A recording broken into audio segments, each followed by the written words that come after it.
இந்த உலகத்தில் எல்லாருக்கும் மகிழ்ச்சி தரக்கூடிய ஒரு பொருள் எது? இது ஒரு முக்கியமான கேள்வி. இந்த கேள்விக்கு பொருத்தமான ஒரு பதிலை உங்களால் சொல்ல முடியுமா? அதாவது கொஞ்சம் யோசித்து பார்த்தா பணம்னு சொல்லலாமா? இப்போ கையில் காசு இல்லாதவங்ககிட்ட ஒரு 10 ரூபாயை கொடுத்தா அது அவனுக்கு சந்தோஷத்தை கொடுக்கும். ஏற்கனவே வருமான வரி பிரச்சனையில் சிக்கி இருக்கிறவர்கிட்ட இன்னும் கொஞ்சம் பணம் இந்தாங்கன்னு சொல்லி கொடுத்தோம்னா அது அவருக்கு சங்கடத்தை தான் கொடுக்கும். அதனால் அந்த கேள்விக்கு பணங்கிறது பொருத்தமான பதிலாக இருக்க முடியாது. கேள்வி என்னன்னா, இந்த உலகத்தில் எல்லாருக்கும் மகிழ்ச்சி தரக்கூடிய ஒரு பொருள் எது? சரி, இனிப்புன்னு சொல்லலாமா? ஏன்னா எல்லாருக்கும் இனிக்க தானே செய்யும். அதுலேயும் ஒரு சிக்கல் இருக்குது. சர்க்கரை வியாதிக்காரங்களுக்கு அது என்ன சந்தோஷத்தையாக கொடுக்கும்? ஆக எல்லாருக்கும் வேறுபாடு எதுவும் இல்லாமல் மகிழ்ச்சியை கொடுக்கக்கூடியது வேறு ஏதோ ஒன்று இருக்குது. அது என்னன்னு கண்டுபிடிக்கணும். அதுதான் இன்றைக்கி தகவல். இப்போ அதை கண்டுபிடிக்கணும்னா இந்த கதையை கேட்கணும். அது என்ன கதைன்னா, ஒரு ஊரில் ஒரு ராஜா இருந்தார். அவருக்கும் இதே சந்தேகம் வந்துட்டுது. அதாவது எல்லாருக்கும் இன்பம் தரக்கூடிய பொருள் எது அப்படின்னு. இதுக்கு பதில் தெரிஞ்சுக்கிறதுக்கு ஆசைப்பட்டார். சரி, அதுக்கு என்ன செய்யலாம்னு யோசனை பண்ணார். நாட்டு மக்களுக்கு பகிரங்கமாக ஒரு அறிவிப்பு கொடுத்தார். நம்ம நாட்டு மக்கள் இன்பம் தரக்கூடிய பொருள் எதுன்னு நினைக்கிறாங்களோ அதை கொண்டுக்கிட்டு வந்து அரண்மனையில் உள்ள கண்காட்சி மண்டபத்தில் வைக்கலாம். அப்படி அவங்க வைக்கிற பொருள்களில் எது எல்லாருக்கும் இன்பம் தரக்கூடியதாக இருக்குமோ அதை வச்சவருக்கு 1000 பொற்காசுகள் பரிசு அப்படின்னு அறிவிப்பு கொடுத்துட்டார். ஜனங்கள் இந்த அறிவிப்பை கேட்டாங்க. அதுக்கப்புறம் சும்மா இருப்பாங்களா? 1000 பொற்காசுன்னா சும்மாவா? அவங்க கையில் என்னென்ன கிடைச்சதோ அதையெல்லாம் கொண்டாந்து அரண்மனை காட்சி மண்டபத்தில் வச்சுட்டாங்க. அதுக்கப்புறமா ராஜா அங்கே வந்தார். ஒவ்வொன்றா பார்த்துக்கிட்டே வந்தார். முதல்ல ஒரு குயில் இருந்தது, இனிமையாக பாடக்கூடிய குயில். இந்த குயிலோட இன்னிசை எல்லாருக்கும் இன்பம் தரக்கூடியது தான். இருந்தாலும் காது கேட்காதவங்களுக்கு இந்த இசை எப்படி இன்பம் தர முடியும்? அதனால் இது சரியில்லைன்னு விட்டார். அடுத்தபடியாக போனார். அங்கே என்ன வச்சுருக்குறாங்கன்னு பார்த்தா ஒரு அழகான மயில் அங்கே தோகை விரித்து ஆடிக்கிட்டு இருக்குது. இந்த மயிலோட ஆட்டம் மனசுக்கு இன்பம் தரக்கூடியது தான். இருந்தாலும் பார்வை இல்லாதவங்க இந்த ஆட்டத்தை பார்த்து ரசிக்க முடியுமா? முடியாது. அதனால் இதுவும் சரியில்லை அப்படின்னு சொல்லிவிட்டார். அதுக்கு அடுத்தபடியாக போனார். பல வகையான இனிப்பு பண்டங்களை வச்சுருந்தாங்க. பார்த்தார், வயசானவங்களுக்கும் நோயாளிகளுக்கும் இது இன்பம் தராது, துன்பம்தான் கொடுக்கும் அப்படின்னார். இப்படி ஒவ்வொன்றா பார்த்துக்கிட்டே போகிறார். அழகான மலர்கள், கனிகள், ஓவியங்கள் எதுவுமே பொருத்தமாக தெரியல. சகல பேருக்கும் இன்பம் தரக்கூடிய வகையில் எதுவும் இல்லை. கடைசியாக வந்தார். அங்கே ஒரு களிமண் பொம்மை இருந்தது. அது என்ன பொம்மை தெரியுமா? பசியால் வாடி இருக்கிற ஒருத்தருக்கு ஒரு அம்மா இனிமையாக பேசிக்கிட்டு சோறு போடுறது மாதிரி அந்த பொம்மையை செஞ்சுருந்தாங்க. அதுக்கு கீழே அன்பு அப்படின்னு எழுதியிருந்துதான். ராஜா பளிச்சுன்னு ஒரு முடிவுக்கு வந்தார். அந்த பொம்மையை செஞ்ச சிற்பியை வரவழைச்சார், பரிசு கொடுத்தார். அன்பு ஒன்று தான் எல்லாருக்கும் இன்பம் அளிக்கக்கூடிய பொருள். காது கேட்காதவங்களும் அதை கேட்க முடியும், பார்வை இல்லாதவங்களும் அதை பார்க்க முடியும், குழந்தைகளும் அதை உணர முடியும் அப்படின்னு அதுக்கு விளக்கம் கொடுத்தார் அந்த மன்னர். இந்த உலகத்தில் எல்லாருக்கும் மகிழ்ச்சி தரக்கூடிய ஒரு பொருள் அன்பு தான். அதை புரிஞ்சுக்கிட்டு தான் சில கணவன்மார்கள் மனைவி பேரில் ரொம்ப அன்பை காட்டிக்கிறது வழக்கம். ஒரு வீட்டு வாசப்படி பக்கமாக மழைக்கு ஒதுங்கினார் ஒருத்தர். மழை தூரிக்கிட்டு இருந்தது, இருட்டு நேரம். அந்த வீட்டில் இருந்தவர், இன்றைக்கி ராத்திரி வேணும்னா இங்கேயே தங்கிட்டு காலையில் போங்க அப்படின்னார். உடனே இவர் சொன்னார், ரொம்ப நன்றிங்க, ஒரு 10 நிமிஷத்தில் இதை வந்துவிடுறேன் அப்படின்னு சொல்லிவிட்டு எங்கேயோ ஓடினார். 10 நிமிஷம் கழித்து திரும்பி வந்தார். ஆமாம், எங்கே போயிட்டு வந்தீங்கன்னு கேட்டார் வீட்டில் இருந்தவர். நேராக எங்கள் வீட்டுக்கு போய் மனைவிக்கிட்ட இன்றைக்கி ராத்திரி இங்கேயே தங்கிக்கிறேன்னு சொல்லிவிட்டு வந்துவிட்டேன் அப்படின்னார் அவர். அன்பில் இது ஒரு ரகம். ஆசைப்படுறதுல தப்பு இல்லை, ஆனால் அந்த ஆசை தேவைக்கு தகுந்த மாதிரி இருக்கணும். தேவைக்கு மீறிய ஆசைகள் இருக்குது பாருங்கள், அது தேவையில்லை. இந்த கருத்தை வலியுறுத்தது மாதிரி ஒரு கதை உண்டு. தேவேந்திரனுக்கு திடீர்னு வீடு கட்டணும்னு ஒரு ஆசை வந்துதான். வீடுன்னா நாம் கட்டுற மாதிரி இல்லை. தேவேந்திரன் வீடுன்னா சும்மாவா? ஒரு பிரம்மாண்டமான அரண்மனை கட்டணும். அது மாதிரி இந்த 3 லோகத்துலேயும் ஒரு அரண்மனை கிடையாது அப்படின்னு எல்லாரும் சொல்லணும். இது அவனோட ஆசை. உடனே தேவ தச்சரான விஸ்வகர்மாவை கூப்பிட்டான், உத்தரவு போட்டான். விஸ்வகர்மா தன்னுடைய உதவியாளர்களை எல்லாம் கூப்பிட்டு ஒன்றா சேர்த்துக்கிட்டார். படாத பாடுபட்டு ஒரு பெரிய அரண்மனையை கட்டி முடித்தார். கட்டி முடிக்க 1000 வருஷம் ஆச்சு. தேவேந்திரன் பார்க்குறான். அவனுக்கு திருப்தி ஏற்படலை. என்னுடைய அந்தஸ்துக்கு இது ரொம்ப சாதாரணமான கட்டிடம், இதை விட இன்னும் பெருசாக கட்டு அப்படின்னா. தேவ தச்சர் திணறி போயிட்டார். அவரால் அதுக்கு மேலே எதுவும் செய்ய முடியல. என்ன பண்ணுறதுன்னு யோசனை பண்ணார். நேராக நாரதர் காலில் போய் விழுந்தார். நீங்கள் தான் என்னை இந்த பிரச்சனையிலேருந்து காப்பாற்றணும்னார். நாரதர் யோசனை பண்ணார். சரி, கவலைப்படாதேன்னார். நேராக இந்திரன்கிட்ட போனார். இந்திரன் வந்து நாரதரை பார்த்த உடனே வாங்கன்னு கூட்டிகிட்டு போய் அரண்மனையை காட்டினான். இது மாதிரி ஒரு அரண்மனையை நீங்கள் வேறு எங்கேயாவது பார்த்துருக்குறீங்களா அப்படின்னு ரொம்ப பெருமையாக கேட்டான். நான் பார்த்ததில்ல, ஆனால் என்னை விட வயசில் மூத்தவர் மகரிஷி லோமேசர், அவர் ஒரு வேளை பார்த்துருக்கிறாரோ என்னமோ அப்படின்னார். உடனே அவரை மனசில் நினச்சி தியானம் பண்ணினார். அடுத்த கணம் லோமேசர் அங்கே வந்தார். இடையில் ஒரு சின்ன துண்டு, கையில் ஒரு கமண்டலம், தலையில் ஒரு பாய், அவ்வளவுதான் அவர்கிட்ட இருந்தது. எதுக்காக தலையில் எந்த பாய் அப்படின்னு கேட்டான் இந்திரன். என்ன மாதிரி அற்ப ஆயுள் உள்ள ஒரு ஜீவன் தனியாக வீடு கட்டிக்கிட்டு திண்டாடணுமா? இந்த பாய் தான் ஒரு வீடு மாதிரி எனக்கு நிழல் கொடுக்குது அப்படின்னார் அவர். என்னது, உங்களுக்கு வந்து அவ்வளவு கொஞ்சமான ஆயுளா அப்படின்னு ஆச்சரியத்தோடு கேட்டான் இந்திரன். ஆமாம், இதை பாரு, என்னுடைய மார்பில் ஒரு பொற்காசு அளவுக்கு ரோமம் உதிர்ந்துட்டுது. எப்போ என் உடம்புல உள்ள எல்லா ரோமமும் உதிர்ந்துருமோ அப்போ என்னுடைய ஆயுள் முடியும் அப்படின்னார். எப்போ அந்த ரோமங்கள் பூரா உதிரும்னு கேட்டான் இவன். ஒரு பிரம்மா மறைஞ்சதும் ஒரு ரோமம் உதிரும். என் உடம்புல உள்ள ரோமங்களின் எண்ணிக்கை எவ்வளவோ அவ்வளவு பிரம்மாக்கள் தோன்றி அவங்க ஆயுள் முடியும் பொழுது என் உடம்புல உள்ள ரோமங்கள் பூரா உதிரும் அப்படின்னார். அப்படின்னா ஒரு பிரம்மாவோட ஆயுள் எவ்வளவு காலம்னு கேட்டான். ஒரு பிரம்மாவுக்கு 100 தேவ வருஷம். ஒவ்வொரு தேவ வருஷத்துக்கும் 365 தேவ நாள். ஒவ்வொரு தேவ நாள்லேயும் ஒன்றை மாதிரி 14 இந்திரர்கள் தோன்றி மறைகிறாங்க அப்படின்னு மகரிஷி லோமேசர் சொல்கிறார். இதை கேட்டதும் இந்திரன் ஆடி போயிட்டான். அவ்வளவு ஆயுள் உள்ள இவரே அற்ப ஆயுள்னு சொல்கிறார். நான் என்னுடைய ஆயுளை பெருசாக நினச்சிக்கிட்டு பிரம்மாண்டமான அரண்மனை கட்டணும்னு ஆசைப்படுறேனே அப்படின்னு நினச்சான். எனக்கு வீடு கட்டின வரைக்கும் போதும்னு விட்டான். அதனால் நாமெல்லாம் நம்முடைய தேவைக்கு தகுந்த மாதிரி ஆசைப்படுறது தான் நியாயம். ஆனால் அப்படியே நடந்துக்கிறோம். மனுஷன் வந்து கடவுளையே ஏமாற்றி காசு வாங்கிறதுக்குள்ள ஆசைப்படுறான். ஒருத்தன் கடவுளை நினச்சி தவம் இருந்தான். கடவுள் நேரில் வந்தார். தேவலோகத்தில் ரூபாய்க்கெல்லாம் என்ன மதிப்புன்னு கேட்டான். அங்கெல்லாம் ரூபாய்ங்கிறது உங்கள் பணத்தில் 1 கோடி ரூபாய்க்கு சமம். அதாவது தேவலோகத்தில் 1 ரூபான்னா இங்கே 1 கோடி ரூபா. அது மாதிரி எங்களுக்கு ஒரு நாளுங்கிறது உங்கள் கணக்கில் 1 கோடி வருஷத்துக்கு சமம் அப்படின்னார் கடவுள். அப்படின்னா எனக்கு நீங்கள் அதிகமாக எதுவும் தர வேணாம், உங்கள் கணக்குப்படி ஒரே 1 ரூபா கொடுங்க, அது போதும்னா இவன் ரொம்ப சாமர்த்தியமாக. கடவுள் யோசனை பண்ணார். அது ஒன்றும் கஷ்டம் இல்லை, 1 ரூபா தானே கேட்குற, கொடுத்துட்றேன். ஆனால் இப்போ வரும்பொழுது நான் எடுத்துக்கிட்டு வரல, எங்கள் கணக்குப்படியே 1 நாள் பொறுத்துக்க பணத்தோடு வந்துடுறேன் அப்படின்னு சொல்லிவிட்டு பறந்து போயிட்டார். ஒரு நாள் ஒரு தகப்பனார் தன்னுடைய பிள்ளையை அழைச்சிக்கிட்டு வந்தார். சார், இவன் சரியாக படிக்க மாட்டேங்கிறான், பெரியவங்களை மதிக்க மாட்டேங்கிறான், நீங்கள் கொஞ்ச நாள் இவனுக்கு குருவாக இருந்து நல்ல விஷயங்களை சொல்லி கொடுத்தா தேவையில்லைன்னார். பெரியவங்களையும் மதிக்காதவன் எப்படி என்ன மதிக்க போகிறான் அப்படிங்கிறது நமக்கு யோசனை வரும் இல்லையா? வேணாங்க, என்னை விட்டுருங்க அப்படின்னோம். அவர் விட மாட்டேன்னு விட்டார். இல்லைன்னா அவரே சிஷ்யன் ஆகிடுவார் போல இருந்தது. சரி, வேறு வழி இல்லாமல் அந்த பையனையே என்னுடைய சீடனை ஏற்றுக்கிட்டு உபதேசமெல்லாம் பண்ண ஆரம்பித்தோம். அதாவது குரு பக்தின்னா அது எப்படி இருக்கணுங்கிறத பற்றி சொல்லி கொடுத்தோம் அவனுக்கு. சதமகர் அப்படின்னு ஒரு குரு இருந்தார். அவருக்கு ஒரு சீடர். அவன் பேர் துளசி சைதன்யன், நைஷ்டிக பிரம்மச்சாரி. தன்னுடைய குருவுக்கு எந்த நேரத்தில் எது தேவைங்கிறத புரிஞ்சுக்கிட்டு சேவை செய்கிறவன். ஆனால் இவனை பற்றி மற்ற சீடர்களுக்கு பொறாமை வந்துட்டுது. இவன் மட்டும் இப்படி இருக்கானேன்னு உடனே குருக்கிட்ட போய் கோல் மூட்டினாங்க. அவன் சரியில்லை, அவன் நடந்துக்கிறது சரியில்லை, அப்படி இப்படின்னு எதையாவது சொல்லி. இருந்தாலும் இதையெல்லாம் அந்த குரு நம்பலை. அவருக்கு தெரியும் யார் யார் எப்படின்னு. துளசி சைதன்யன் பெருமையை மற்ற சீடர்களுக்கு உணர்த்தணும் அப்படின்னு நினச்சார். அதுக்கு ஒரு வழி பண்ணார். ஒரு நாள் சீடர்களை எல்லாம் கூப்பிட்டுக்கிட்டு ஒரு காட்டு வழியாக போய்கிட்டு இருந்தார்.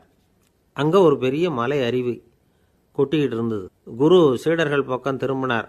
இந்த மலையின் மேலே இருந்து அந்த படுபாதாளத்தில் குதிக்கிறதுக்கு உங்களில் யார் தயார் அப்படின்னு கேட்டார். ஒரு சீடனும் வாயை திறக்கலை, ஒதுங்கி நின்றுக்கிட்டாங்க. பின்னாடி மூட்டை முடிச்சோடு வந்துக்கிட்டு இருந்தான் துளசி சைதன்யன். அவனை பார்த்தார். தப்பாருப்பா, நீ மேலே இருந்து அந்த அருவியில் குதி அப்படின்னார்.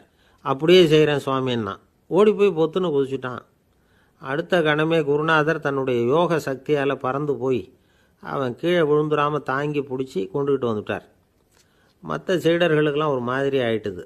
அடுத்தபடியாக என்ன பண்ணலாம்னு யோசித்தாங்க இவனை மாட்டி விடுறதுக்கு. ஒரு நாள் வெத்தலை அடிக்கிற ஒரு சின்ன உரலையும் உலக்கையையும் எடுத்து ஒளிய வச்சுட்டாங்க. சதமகர் சன்னியாசி இல்லை, அவர் வெத்தலை போடுவார். பல்லு சரியில்லை, அதனால் இடித்து தான் வெத்தலையை போடணும். திடீர்னு வெத்தலை பாக்கு கேட்டார். வழக்கமாக உரலில் இடித்து தர்றது தான் துளசியின் பழக்கம். உரலை தேடினா கிடைக்கல, என்ன பண்ணுறது?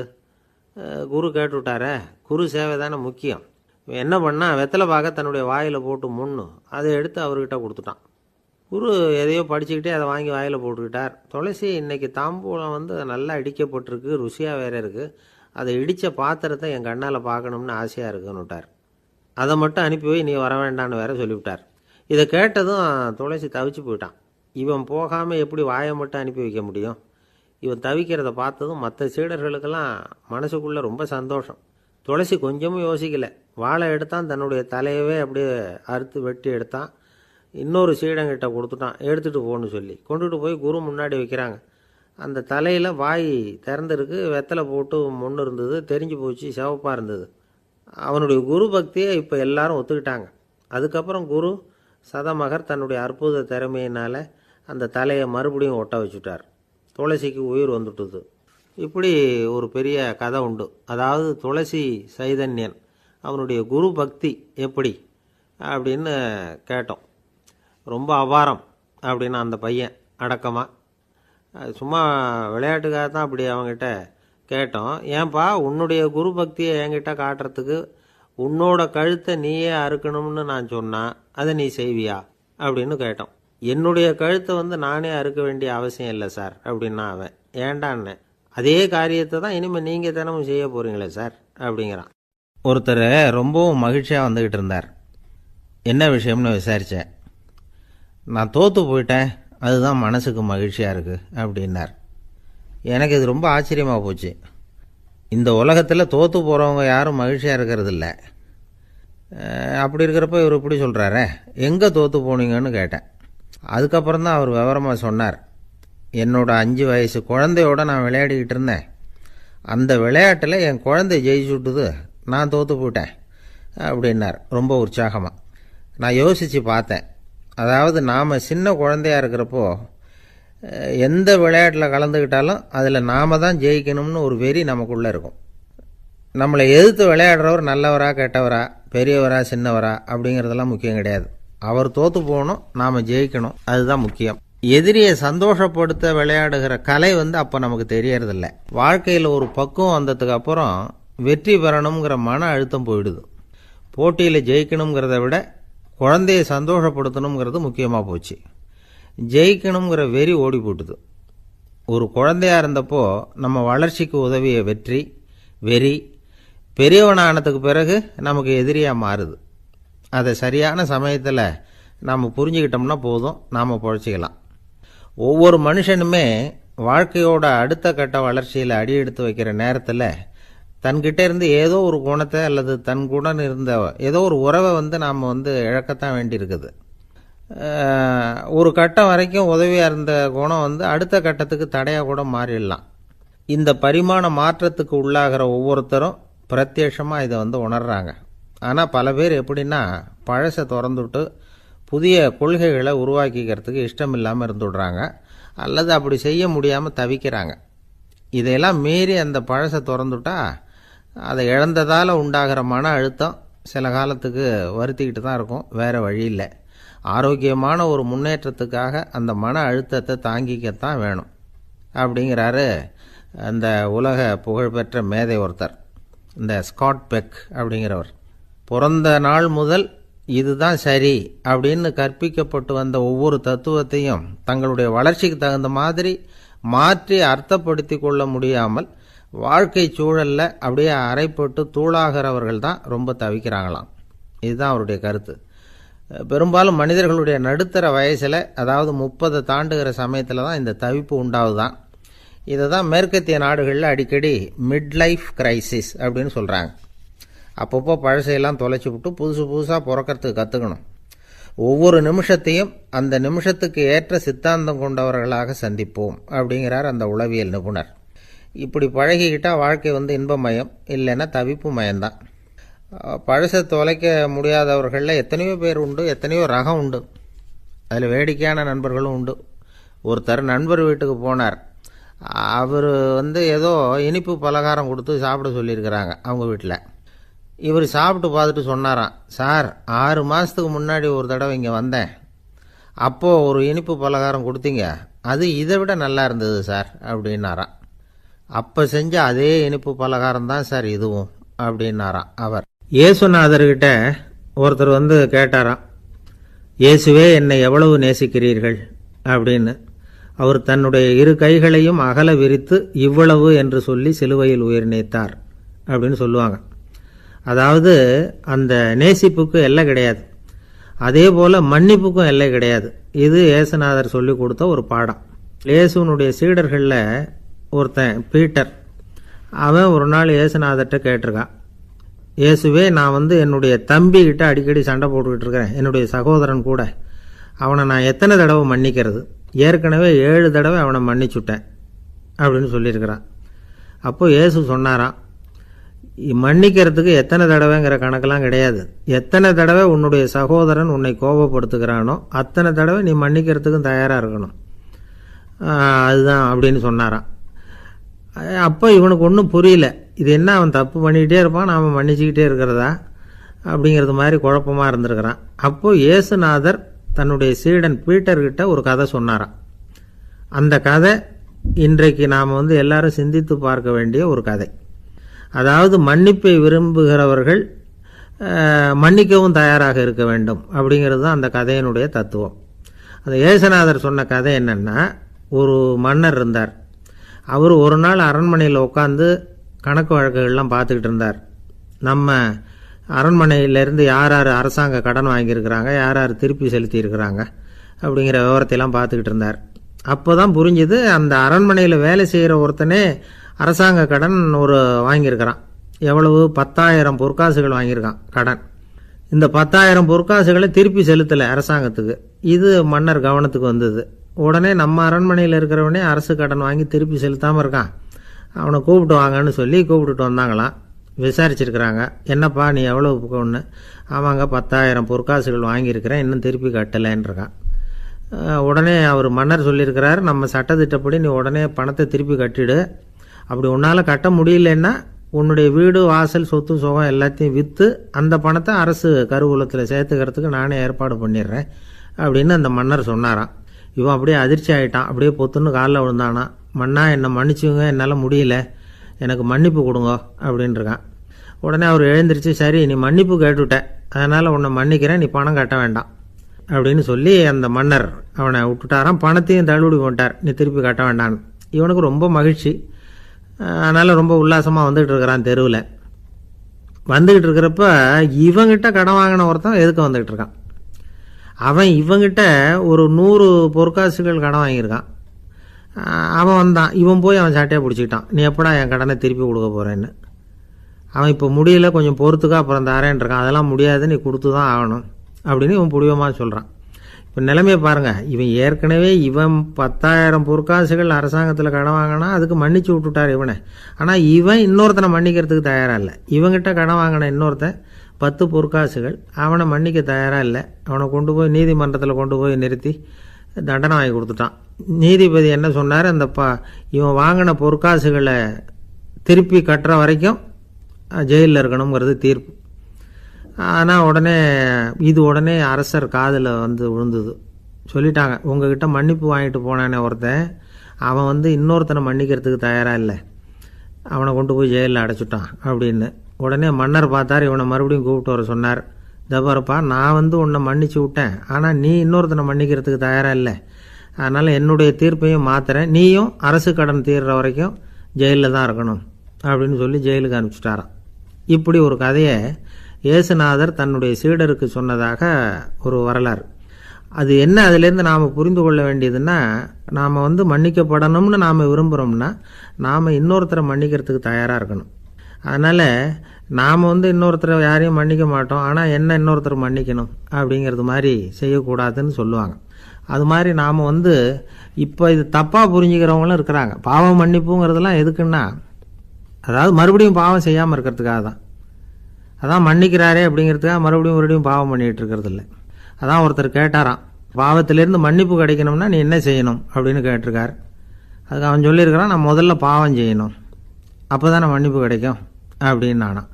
இப்படிப்பட்டவர்கள் தான் இன்றைக்கி உலகத்தில் அதிகமாக இருக்கிறாங்க. அதனால் இந்த மன்னிப்பின் மகத்துவங்கிறது இயேசுநாதர்கிட்டேருந்து தான் நாம் புரிஞ்சுக்கணும். அந்த இயேசு சொன்ன அந்த மன்னிக்கிற மனோபாவம் இருந்தால் இன்றைக்கி உலகம் பூராவும் அமைதி பூங்காவாக இருக்கும். அதில் ஒன்றும் ஆச்சரியமே இல்லை, அதில் ஒன்றும் சந்தேகமும் இல்லை.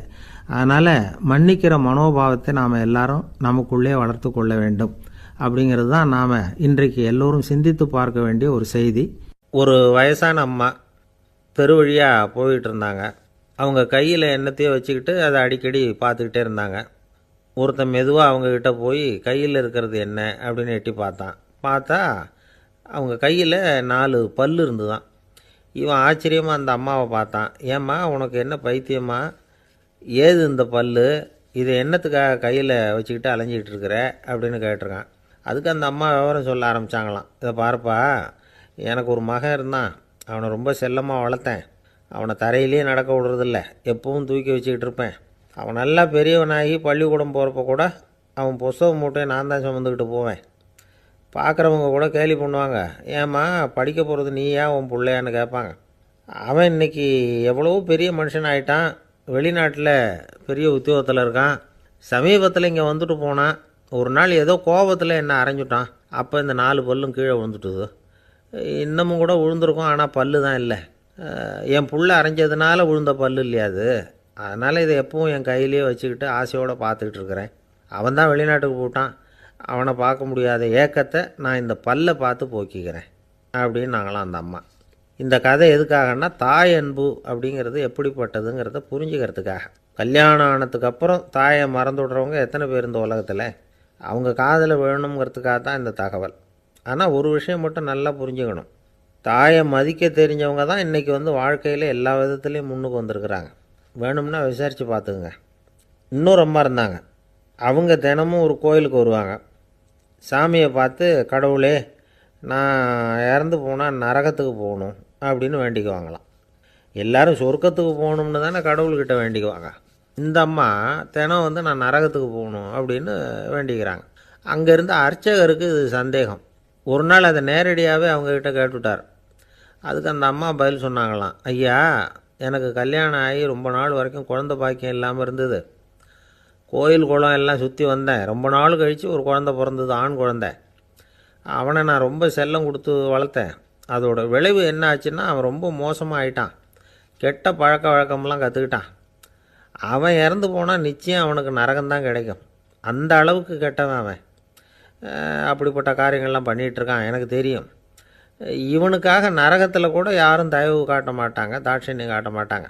அதனால் இவனுக்கு முந்தி நான் இறந்து நரகத்துக்கு போயிட்டா அங்கே இவனை கவனிச்சிக்கலாமே, இவனுக்கு பணிவிடை செய்யலாமேன்னு பார்க்குறேன் அப்படின்னு நாங்களாம்.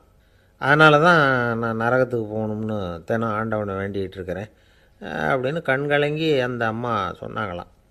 அதுதான் தாய் உள்ளம்ங்கிறது. தாயின் பெருமையை சரியாக உணர்ந்துட்டா அவங்களுக்கு எப்பவும் எந்த கஷ்டமும் வராது. இது ஏதோ உபதேசத்துக்காக சொல்கிற வார்த்தை இல்லை, உண்மையான வார்த்தை. இந்த விவரத்தையெல்லாம் நண்பர் ஒருத்தர்கிட்ட சொல்லிக்கிட்டு இருந்தேன். அவர் கொஞ்ச நாள் கழித்து என்னை தேடி வந்தார். அவர் கையிலேயும் 4 பல் வச்சுருந்தார். என்னங்க ஆச்சு, ஏதுங்க அந்த பல் அப்படின்னு விசாரித்தோம். உங்கள் உபதேசத்தை கேட்டுவிட்டு இந்த உலகத்தில் எல்லாரையும் தாயாக நினைக்க ஆரம்பிச்சிட்டேன். ஒரு அம்மாவை கடத்தரில் பார்த்து தாயேன்னு கூப்பிட்டேன். அவங்க உடனே பலார்னு என்னை அரைஞ்சிட்டாங்க, பல் விழுந்துட்டுது. அதை தான் பொறுக்கி எடுத்துக்கிட்டு நேராக உங்களை தேடி வந்துக்கிட்டு இருக்கிறேன்னார். தாயேன்னு தானே கூப்பிட்டீங்க, அதுக்கு ஏன் அரைஞ்சாங்க அப்படின்னு கேட்டோம். நான் தாயேன்னு கூப்பிட்டது அவங்க காதில் நாயேன்னு விழுந்துட்டு தான், அதுதான் அப்படி ஆயிட்டுது அப்படின்னார். ஊருக்கு வெளியில் அமைதியான ஒரு இடம், அங்கே ஒரு ஆசிரமம், அங்கே ஒரு சாமியார். அவர் தினமும் நல்ல போதனைகள்லாம் செய்வார். பல பேர் போய் அங்கேயே சில நாள் தங்கி இருந்து அவர் சொல்கிற அறிவுரைகளை எல்லாம் கேட்டுக்கிட்டு வர்றது வழக்கம். ஒரு தடவை அவரை பார்த்துட்டு போகிறதுக்காக 3 வெளியூர் தம்பதிகள் வந்தாங்களாம். அந்த மடத்திலேயே சாப்பிட்டுக்கிட்டு தங்கியிருந்து அவங்களுடைய போதனைகளை கேட்டுக்கிட்டு போகணுங்கிறது அவங்க நோக்கம். காலையில் குளிச்சுட்டு பூஜையில் உட்காந்தார் அந்த சுவாமி. இவங்களும் குளிச்சுட்டு அந்த பூஜையை பார்க்குறதுக்காக அவர் முன்னாடி உட்காந்தாங்க. பூஜை ஆரம்பமாச்சு. சம்பிரதாயப்படி அது ரொம்ப நேரம் நடந்துக்கிட்டே இருக்குது. இவங்களுக்கு நல்ல பசி இருந்தாலும் இந்த நேரத்தில் அதை எப்படி வெளியில் காட்டிக்கிறது? பேசாமல் இருந்தாங்க. அந்த சுவாமி பூஜையை முடித்தார். அதுக்கப்புறம் பேச ஆரம்பித்தார். பேச்சு அருமையாக தான் இருந்தது. அமிர்தமாக தான் இருந்தது. இருந்தாலும் இவங்களுக்கு இருக்கிற வயிற்று பசி அது சரியாக கவனிக்க விடலை. அந்த சுவாமியே இதை கவனிச்சதா தெரியல. இவங்களுக்கு மனசுக்குள்ள ஒரு எண்ணம், உள்ளே சாப்பாடு தயாராகிட்டு இருக்கும் போல இருக்குது, இந்த பேச்சு முடிஞ்சது நம்மளை உள்ளே அழைச்சிட்டு போய் சாப்பாடு போடுவாங்கன்னு நினைக்கிறோம் அப்படின்னு இவங்களாம் நினச்சிக்கிட்டாங்க. ஆனால் சுவாமி இதை பற்றி எதுவுமே பேசலை, கண்டுக்கலை. ஒரு அம்மாவால் அதுக்கு மேலே சும்மா இருக்க முடியுமா? முடியல. சாப்பாட்டை கவனிக்கலாமா அப்படின்னு சொல்லி மெதுவாக ஆரம்பித்தாங்க. ஓ கவனிக்கலாமே அப்படின்னு உள்ளே அழைச்சிட்டு போனார் சுவாமி. இவங்க ரொம்ப அவசரமாக எழுந்திரிச்சு உள்ளே ஓடினாங்க. அங்கே ஒரு மேஜை மேலே ஒரு கிண்ணம் மூடி இருந்தது. ஓ இதுதான் சாப்பாட்டு மேஜை போல இருக்குது, இங்கே சாப்பாடு வந்துடும் அப்படின்னு நினச்சாங்க. உடனே போய் சுற்றி உட்காந்துக்கிட்டாங்க. சுவாமி அந்த கிண்ணத்தை எடுத்து அந்த அம்மா கிட்ட கொடுத்தார். அவங்க அதை வாங்கி மூடியை திறந்து பார்க்குறாங்க. உள்ளே ஒரு சாவி இருக்குது. ஓ சரிதான், இது சமையலறை சாவி போல் இருக்குது, அங்கே போய் அதை திறந்து சாப்பாட்டை நாமே எடுத்துக்கிட்டு வந்து இங்கே வச்சுக்கிட்டு சாப்பிட்ணும் போல இருக்குது அப்படின்னு நினச்சாங்க. சாவி இருக்கு இல்லையா, வாங்க பூட்டு நிறையா காட்டுறேன் அப்படின்னு சுவாமி அவங்கள அழைச்சிட்டு போனார், காட்டினார். இவங்க அந்த அறையை ரொம்ப ஆவலோடு திறந்தாங்க. உள்ளே பார்த்தா அங்கே அரிசி, பருப்பு, விதவிதமான காய்கறி எல்லாம் இருக்குது. சமையலுக்கு வேண்டிய மிளகாய், எண்ணெய், பால், தயிர், நெய் இப்படி எல்லாமே இருக்குது. அடுப்பு, விறகு, நெருப்பு போட்டி அது கூட அங்கே இருக்குது. சாப்பாடு தயாராக இருக்கும்னு நினச்சிக்கிட்டு போனால் இப்படி இருக்குதே அப்படின்னு சொல்லி அதை பார்த்ததும் ரொம்ப சோர்ந்து போட்டாங்க அவங்க. சுவாமி என்ன இது சாப்பாடு இல்லையா அப்படின்னாங்க. அதுதான் சாப்பாட்டுக்கு வேண்டிய எல்லாம் இங்கே இருக்குதே, அடுப்பு மூட்டி நீங்கள் தான் அவங்கவுங்க ருசிக்கு தகுந்த மாதிரி சமைச்சிக்கணும். இந்த சன்னியாசிக்கு எப்படி சமைக்க தெரியும் அப்படின்னு கேட்டார் சுவாமி. சாப்பாடு தயாராக இருக்கும்னு நாங்கள் எதிர்பார்த்தோம் அப்படின்னாங்க. நீங்கள் இப்படி சொல்லுவீங்கன்னு நானும் எதிர்பார்த்தேன். இது வரைக்கும் நான் எவ்வளவோ தத்துவம்லாம் எடுத்து சொன்னேன். எல்லாத்தையும் விட இதுதான் அனுபவபூர்வமான தத்துவம். ஆண்டவன் நமக்கு நல்ல மனசை கொடுத்துருக்குறான், நல்ல வாய்ப்புகளையும் தந்திருக்கிறான், அதையெல்லாம் பயன்படுத்திக்கக்கூடிய மூளையையும் சிந்தனையையும் கொடுத்துருக்குறான். அதனால் அடுப்பை தான் நீங்கள் மூட்டணும், அடுப்பை நீங்கள் தான் மூட்டணும், உங்களுக்கு உகந்ததை நீங்கள் தான் சமைச்சு ருசித்து அனுபவிக்கணும். ஆண்டவனே அதை செஞ்சுக்கிட்டு இருக்க மாட்டான் அப்படின்னாராம் அந்த சுவாமி. நம்முடைய வாழ்க்கையில் பல நல்ல பலன்களை பெறுறதுக்கு நாம் தான் முயற்சி பண்ணணும். அதுக்குரிய சூழ்நிலையை தான் ஆண்டவன் கொடுப்பானே தவிர அதை விளக்கிறதுக்காக தான் அந்த சுவாமி அப்படி செஞ்சு காட்டியிருக்கிறார். இது ஒரு பெரியவர் இப்படி ஒரு விளக்கம் கொடுத்தார். அதுக்கப்புறம் அந்த 3 தம்பதிகளும் தெளிவடைஞ்சுட்டாங்களாம். நாம் தெளிவடைகிறது எப்போங்கிறது தான் தெரியல அப்படின்னு பல பேர் இதை கேட்டுட்டு சொல்லிகிட்டு இருக்கிறாங்க. இந்த கதையை நம்முடைய நண்பர் ஒருத்தர்கிட்ட சொன்னேன். அந்த நண்பர் ரொம்ப சந்தோஷப்பட்டார். நீங்கள் சொல்கிறது கரெக்டு சார், ஆனால் நான் அதை விட ஒரு படி மேலே சார். எனக்கெல்லாம் அரிசி, பருப்பு இருக்கிற ரூம் எதுன்னு கையை காட்டிட்டா போதும், உடனே கிண்ணத்துலேருந்து சாவியை எடுத்து கொடுக்கணுங்கிற அவசியம்லாம் இல்லை எனக்கு. அப்புறம் எப்படி ரூமை திறந்துருவீங்க அப்படின்னு கேட்டேன். பூட்டை உடச்சி திறந்துருவேன், அதுதான் எனக்கு பழக்கம் அப்படிங்கிறார். ஐயா, என்னுடைய நூல் வெளியீட்டு விழாவுக்கு அவசியம் நீங்கள் வரணும் அப்படின்னு கூப்பிட்டார் ஒருத்தர். எப்போ வரணும்னு கேட்டேன். அடுத்த வாரம்னார். சரி, புத்தகம் தயாராகிட்டுதா அப்படின்னேன். நாளைக்கு தான் அச்சிக்க கொடுக்க போகிறேன்னார். என்னங்க இது, புத்தகம் அச்சிடுறதுக்கு முன்னாடியே அழைப்புதழை அச்சடிச்சு விட்டீங்களே அப்படின்னு கேட்டேன். அதனால் என்னங்க, அந்த காலம் மாதிரி அப்போல்லாம் அச்சுக்கலை எவ்வளவோ முன்னேறியாச்சுங்க. Linotype, monotype, photo type, laser இப்படி என்னென்னமோ வந்தாச்சு. இன்றைக்கி கொடுத்தா நாளைக்கே புத்தகம் தயார் அப்படின்னார். இப்படி இந்த அளவுக்கு முன்னேறி இருக்கிற இந்த அச்சுக்கலை ஆரம்பத்தில் எப்படி இருந்தது தெரியுமா? அந்த காலத்தில் காகிதம்னா என்னென்னே தெரியாது, அப்படி ஒன்று கண்டுபிடிக்கப்படவே இல்லை. அப்போல்லாம் எதையாவது ஒன்று எழுதணும்னா அதுக்கு ஆட்டு தோலை தான் பயன்படுத்தி இருக்கிறாங்க. கண்ணுக்குட்டி தோல் கூட அதுக்கு உபயோகப்பட்டு தான். ஐரோப்பாவில் இருந்த பாதிரியார்கள் தோலில் எழுதப்பட்ட புத்தகத்தை தயாரிக்கிறதுல ரொம்ப கெட்டிக்காரங்களாம். எகிப்து, அப்புறம் மத்திய தரைக்கடல் ஓரத்தில் உள்ள நாடுகள், இங்கெல்லாம் தோல் தான் எழுது பொருளாக பயன்பட்டு வந்திருக்குது. ஆனால் நம்ம நாட்டில் ஓலைச்சுவடிகளை எழுத்துக்கு பயன்படுத்தி இருக்கிறாங்க. எழுதுறதுக்கு தோலை பயன்படுத்தினவங்க பிறகு பேப்பரைஸ் அப்படிங்கிற கோரை புல்லை அதுக்கு பயன்படுத்தினாங்களாம். இதெல்லாம் அப்படி கொஞ்சம் கொஞ்சமாக கண்டுபிடிச்சிட்டு வந்திருக்கிறாங்க. அந்த புல்லை கச்சிதமாக நறுக்க வேண்டியது, நல்லா பதப்படுத்த வேண்டியது, அதுக்கப்புறம் அதில் எழுத வேண்டியது, அவ்வளவுதான். பேப்பருங்கிற சொல்லே இந்த பேப்பைரஸ் அப்படிங்கிறதுலேருந்து வந்தது தான். அதுக்கப்புறம் தான் காகிதம் வந்தது. இதை முதல்ல சீன நாட்டில் தான் கண்டுபிடிச்சாங்க. அது வந்த பிறகு அச்சு எந்திரம் கண்டுபிடிக்க வேண்டிய அவசியம் ஏற்பட்டது. அதை கண்டுபிடிச்சவர் ஜெர்மானிய அறிவியல் அறிஞர் ஜான் கூட்டன்பர்க். அச்சு கலைக்கு அடித்தளம் அமைச்சவர் அவர் தான். ஜெர்மனியில் மெயின்ஸ் அப்படிங்கிற ஊரில் 1399 பிறந்தார். அவரோட மாமன் ஒருத்தர் உலோக வேலையில் வல்லவர். அவர்கிட்ட இந்த வேலையை கற்றுக்கிட்டார். அதோட வைரக் கற்களை பட்டை தீட்டுறதுலேயும் ரொம்ப தேர்ச்சி பெற்றிருந்தார். இளம் வயசுலேயே சும்மா இருக்க மாட்டாராம். எதை செஞ்சாலும் அதை திறமையாக செய்வாராம். அவர் தான் முதல்ல மர அச்சு எழுத்துக்களை உருவாக்கினார். அது மேலே மை தடவி பிரதிகள் எடுத்தார். அதுக்கப்புறம் உலோக எழுத்துக்கள், முதல்ல காரியம், அப்புறம் இரும்பு, அப்புறம் கலப்பு உலோகம், பிறகு அச்சடிக்கிறதுக்கு எந்திரம் ஒன்றையும் உருவாக்கினார். முதல்ல பைபிள் அச்சடித்தார். 1468 அவர் இறந்து போனார். 16ஆம் நூற்றாண்டில் மேலை நாடுகளிலிருந்து மர எழுத்துக்களை